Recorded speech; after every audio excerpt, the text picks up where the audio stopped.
자, 안녕하세요. 모형범선TV입니다. 지난번 게시판에 언급한 내용대로 이번 시간엔 수많은 범선 키트 중에 어떤 키트를 골라야 하는지에 대한 고민을 해보는 시간을 갖겠습니다. 아마 지금 제 영상을 보고 계시는 분들은 대부분 범선 모형에 관심이 있고 여러 경로를 통해서 검색을 해보신 과정에 여러 종류의 다양한 범선 모형들을 보셨을 겁니다. 모형 범선 키트는 어떤 것들이 있을까요? 우선 우리 인류가 걸어온 역사에서 큰 족적을 남긴 배들이 주류를 이루고 있습니다. 신항로 개척에 이용됐던 콜럼버스 시대의 카락이나 카라벨을 시작으로 무역에 쓰이던 화물선이나 상선, 그리고 어선들도 있고요. 범선의 황금기이자 나폴레옹 전쟁 같은 수많은 해전에서 쓰인 다양한 종류의 군함들이 있는데, 이 중에 가장 유명한 범선이고 현재까지 실물이 남아있는 빅토리를 예로 들어서 설명하자면, 우선 빅토리는 그 유명세만큼 대부분의 키트 회사에서 만들고 있습니다. 스케일도 굉장히 다양해서 1대 96의 코렐 빅토리를 시작으로 84, 87, 78, 75 그리고 72 칼더가 있고요. 조금 더 작은 사이즈로는 200대 1 스케일도 있습니다. 그리고 개인적으로 제발 좀 판매 좀 해줬으면 하는 1대 64의 아마티의 빅토리까지. 빅토리 말고도 다른 배들도 비슷합니다. 유명한 배들은 대부분 키트 회사에서 판매하고 있고 대개 엄청난 무장을 갖추고 있는 군함이 많은 비중을 차지합니다.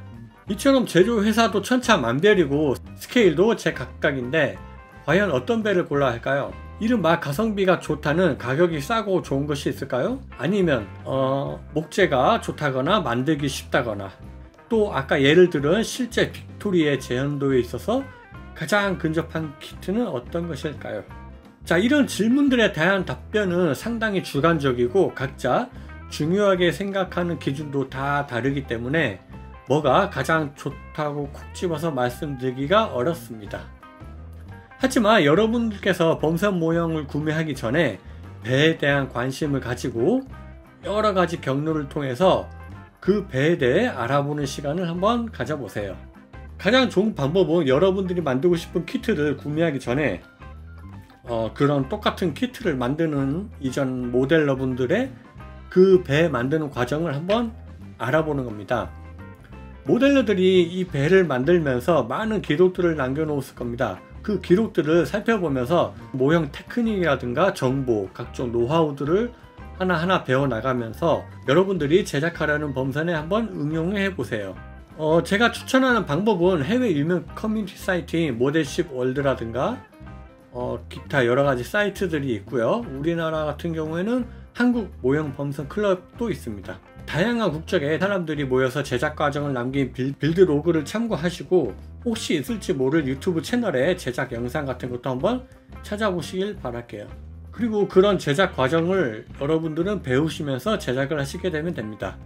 여기서 중요한 것은 배우는 과정을 통해서 스스로가 변화할 수 있는 마음가짐을 갖고 있는 것과 인내심은 반드시 필요합니다.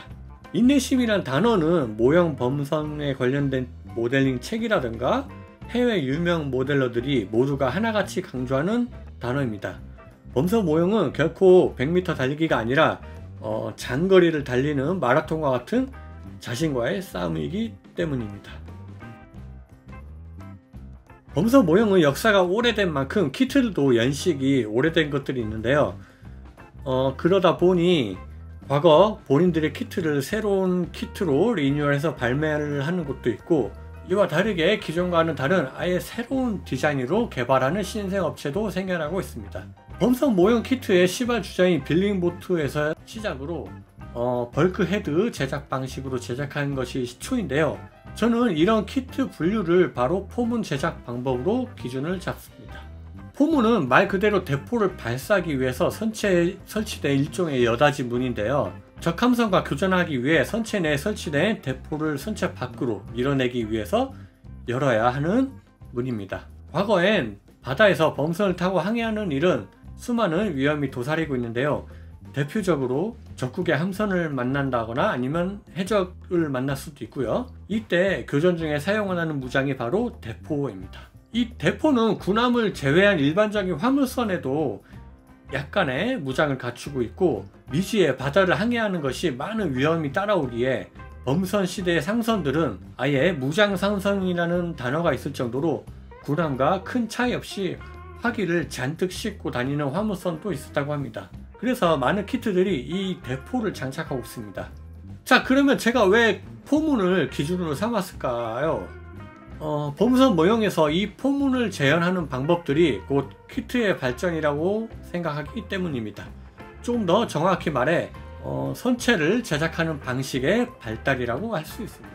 범선 키트는 기본적으로 POB라고 합니다. 즉 벌크헤드 위에 판자를 얹는 그런 구조인데요. 과거에 많은 키트들과 현재 일부 키트들은 이 벌크헤드 위로 쭉 늘어진 판자에 포문이 들어갈 위치에 마킹을 한 후에 포문을 만들어냅니다. 다시 말해서 제가 지금 현재 만들고 업로드 중인 골든 하인드처럼 포문 위치라든가 포문 크기가 미리 만들어진 합판을 벌크헤드에 붙이고 그 위에 판자를 덧대서 포문을 완성하는 그런 구조가 아니라, 기존 베이스가 되는 합판 없이 그저 벌크헤드 위에 플래킹을 마친 후에 포문 위치를 재단하고 난 후 그곳을 잘라내서 포문을 만들어내는 키트가 있습니다. 이런 키트들은 이제 막 입문하신 초보자분들이 범선을 제작하는 과정에서 포문 위치를 잡기가 상당히 애매하고 많은 실수를 할 수 있는 부분이라고 생각됩니다. 실제로 포문 위치를 잘못 선정해서 포문 자체를 잘못 만드는 경우가 있고, 저 역시 그런 경험이 있었고요. 되게 굴곡이 심한 이 선수 쪽에 그러한데, 포문 작업을 실수하는 경우는 도면 해석을 잘못해서 발생합니다. 실제로 우리가 제작하는 모형은 곡선이 적용된 선체지만 읽고 해석하는 도면 같은 경우에는 평면적인 그림으로 그려져 있기 때문이고, 도면상의 포문 위치를 잘못 재단해서 실제 모형에서 포문 위치를 엉뚱한 자리에 만드는 경우가 있는데, 제가 예전에 컨스티튜션을 만들면서 포문 위치를 잘못 재단을 해서 다시 한번 만들어낸 적이 있습니다. 이런 키트들의 포문이 만들기는 쉬워 보여도 다른 제작자분들의 여러가지 빌드 로그를 보면은 많은 분들이 실수를 하는 부분입니다. 자, 그럼 어떤 키트들이 이런 방식으로 제작을 할까요? 일반적으로 판매하는 쇼핑몰에선 이런 제작 방법까지는 알 수가 없고, 각 키트 제조사 홈페이지 방문을 통해서 매뉴얼이나 인스트럭션 같은 것을 참고하거나, 아니면 그 이전에 아까 제가 말한 대로 모델러들의 빌드 로그를 참고를 해 보는 겁니다. 자, 그럼 어떤 키트들이 포문을 이렇게 만드는지 한번 알아보겠습니다.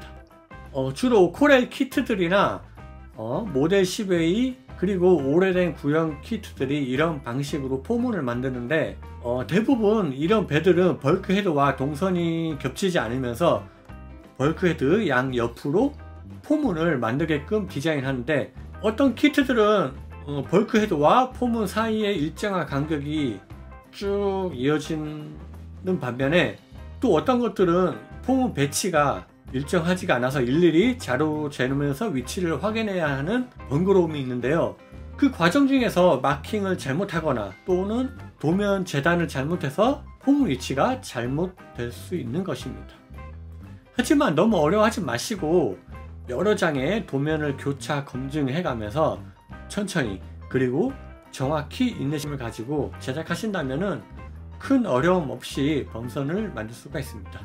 이런 키트들이 있는 반면에 제가 만들고 업로드하고 있는 골든 하인드의 포문 제작 방식과 같이 일정한 위치에 미리 재단된 합판을 먼저 선체에 붙여서 그 위에 판자를 얹혀 완성하는 키트들도 많습니다.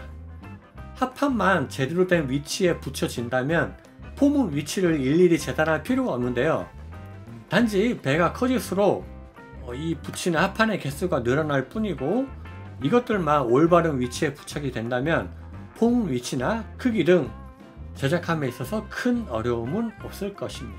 이런 제작 방식의 키트들은 주로 칼더의 키트들이나 아마티 빅토리 모델의 키트 등 대다수 키트들이 이런 방식으로 만들고 있고, 같은 제조사의 키트라고 할지라도 어떤 건 일일이 재단해서 만드는 키트가 있고 또 어떤 거는 합판을 붙여서 만들거나 하는 등 제작 방식이 모두 똑같지 않으니 참고하시길 바랍니다.